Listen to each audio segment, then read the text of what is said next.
Hey, Ryan here from Refer.io with today's job search tip. I recorded a video a few weeks ago specifically targeting or giving advice to job seekers who are currently in college, things that you can do while you're going through your junior and senior year in college to kind of set yourself up for success. Got some feedback about, well, what do I do if I've already graduated? All that stuff sounds great, but now I don't have the time. So today I want to talk to people who are new graduates from college. Maybe they graduated in the last few years, but they're kind of stuck. They're stuck with in this situation where they say, I have a degree, but I don't have experience, and everybody who has a job wants me to have experience, and so how am I ever going to get experience without somebody giving me a shot? So this kind of goes out to you guys. I've got kind of 5 tips. I'm going to walk through them, but kind of just a warning up front. You may not like what I have to say, so prepare yourself that I'm just going to be honest with kind of what I believe you should do. I've got my Applicant Pro shirt on here today. I also run a company on the site called Applicant Pro. I work with about 4,000 employers. So if you're wondering and saying, well, you're super old, it's been a long time since you were in college, you don't understand what it's like, I work with tons of employers, the same people that you want a job with. So while I haven't been in your shoes recently, I've been in their shoes, and these are the people that you're trying to impress. So whether it's right or wrong, whether you are upset that this is the reality or my suggestions, understand that, I mean it out of love, so don't hate on me too much here. So I've got 5 steps, and the first one's the hardest one, and that's attitude. So here's the hard one, so take this with all the love that I mean it.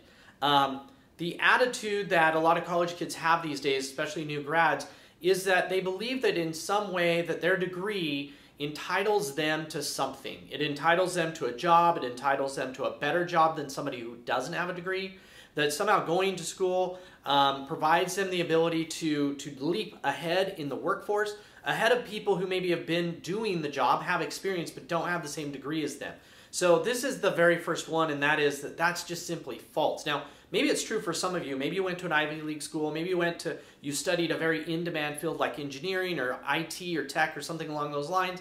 But if you didn't, then just having a degree in art or art history or poli-sci or a lot of sociology, psychology, a lot of those other fields really doesn't make you more likely to succeed in a job than somebody who didn't have a degree. I'm sorry that somebody didn't tell you that ahead of time. I'm not saying it's bad to get the degree. It certainly should help you get an interview in theory, but if you don't have any experience, then it's not going to make you any better off than if you didn't have the degree at all. So that attitude's the first one, like, this is just going to be hard and it doesn't entitle you. Hopefully it does pay off. Hopefully you get lucky and that degree does jump you ahead. It does get you that opportunity. But change that attitude so that you understand that this is just going to be hard. That's number 2, is prepare. And what I mean by prepare is kind of prepare yourself mentally and emotionally that getting a job is hard.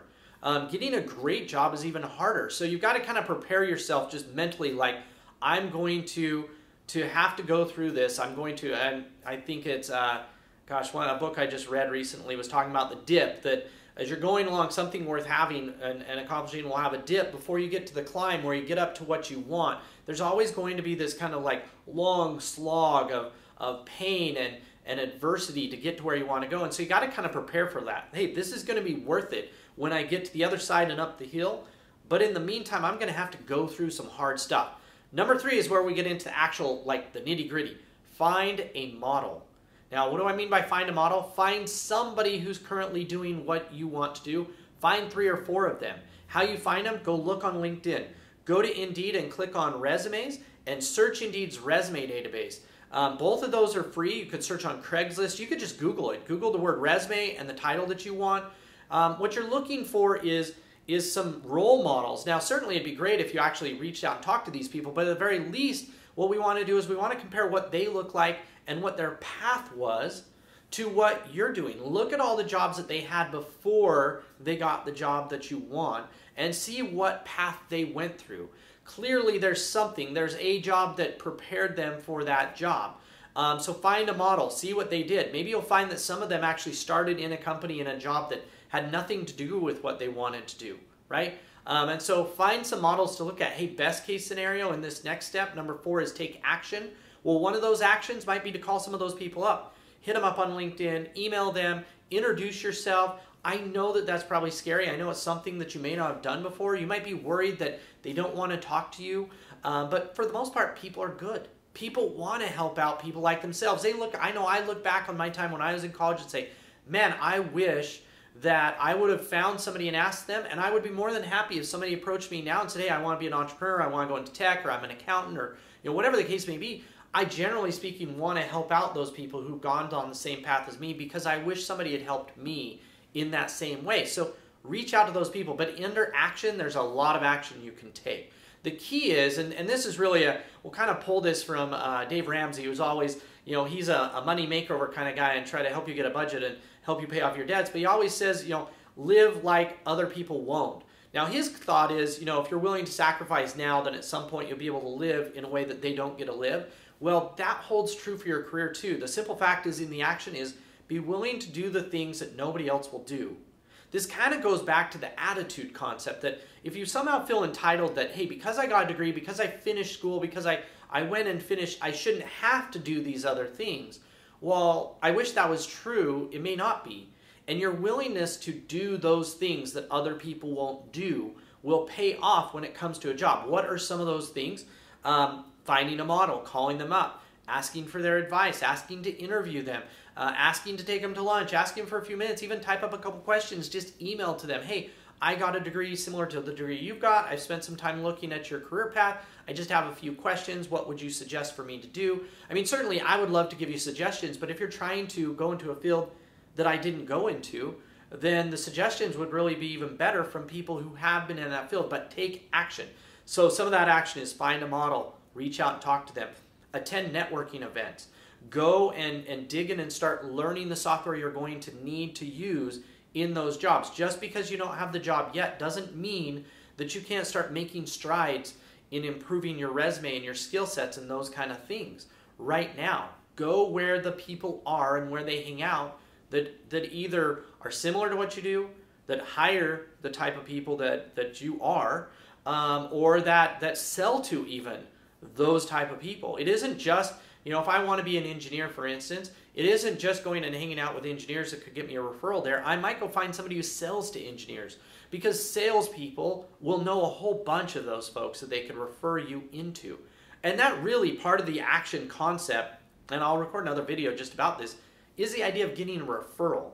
Applying from a job board is good, but having somebody refer you in, whether it's an existing employee of theirs, whether it's a previous employee of that company you want to apply at, even if it's a customer or even somebody who sells to them, what you want is to use somebody else's relationship to kind of get your foot in the door, because that moves you ahead of all the people who just applied from a job board. That makes you different. Now you might say, oh man, I don't know anybody at that company, and getting to know them is going to be hard. You're right. And what makes it hard also makes it beneficial, because it's back to being willing to do what other people aren't willing to do. And that's really, if you want to get ahead in life, you have to be willing to take action where other people pull back. So take action. The final one is persist. It's going to be hard. You're going to have to keep going. Keep pushing forward. Now, certainly there's other things you can do. You can step back and take jobs at the company you want that maybe don't fit you, that are maybe underneath you. Start in the mailroom. Start wherever you have to start. I know mailroom's kind of old school, right? Start wherever you have to start. Start with reception. Start with admin assistant. Start anywhere. Because once you do that, then now you're on the inside track. Most employers like to promote from within, which means you have to be in the company to get promoted. If you look at, how am I going to increase my chances? Certainly, number one would be being inside the company already, even if I'm in a different job, because I can start to go to lunch with these individuals in that department. I can start understanding the manager and who they are and what they are trying to do and their personality and what things we have in common. So the highest level would be an internal hire. Already be there, which might mean taking a job beneath there. Number two would be a referral. And again, that's employee referral, customer referral, ex-employee referral, any of those types of things. Supplier referral, any way that you can get in front of and be referred by somebody else who they trust is a big deal. But so those are the 5 steps. Attitude, understand that you're not really entitled to anything with that degree, and that is showing when you go in an interview or when you apply. You don't want it to be that way. You want to appear that you're willing to do those things. Prepare yourself mentally and emotionally that this is going to be hard. Find a model, find somebody to follow their pathway. Take action, and it's a lot of action, and finally persist. Now, the one extra little piece here, hey, if you're out of college and you don't have anything else to do while you're trying to find a job, go drive for Lyft or Uber.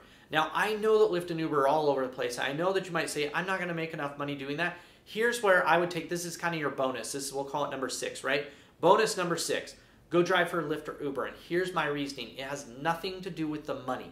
And in fact, you're going to want to be very strategic with how you drive for them. You want to go and pick up people at lunchtime, in the morning, at lunch, and right after work in the general area of the type of companies you want to work for. And your hope, you're crossing your fingers, is that you might just get somebody in the car who's similar to or works for or can become a referral. Now, at that point, so that's number 1. You might get lucky and you might network with somebody. Number 2 is, even though you might be in an introverted type field where you're going to be a doer and not a manager, at some point, employers are going to want you to grow with the company and start managing people. So learning those skills of how to talk to people and engage with people are very important. But also along those same lines, again, just because the job you're applying for is a more introverted job, you still have to go through the interview process. You've still got to be able to talk to the HR person, the screening person, the hiring manager, all those types of people. So a lot of times we've been so busy on our computers and so busy on our phones that maybe we haven't developed those people skills. So go and drive for Uber or Lyft. When somebody gets in the car, pull your earbuds out and talk to them. Ask them questions, interview them, ask them where they work and what they like about it and why they like about it. Figure out ways to ask them questions and listen and engage them, because that's what you're going to need in the job process or the job hunt process. Anyway, good luck with your job search. If you have any comments, please leave them below. I'll be sure to go and read them and either answer or create a new video for them. Also, please subscribe to our channel. We post these videos all the time, and so we'd love to get more subscribers. But thanks again, have a great day, and good luck with your job search.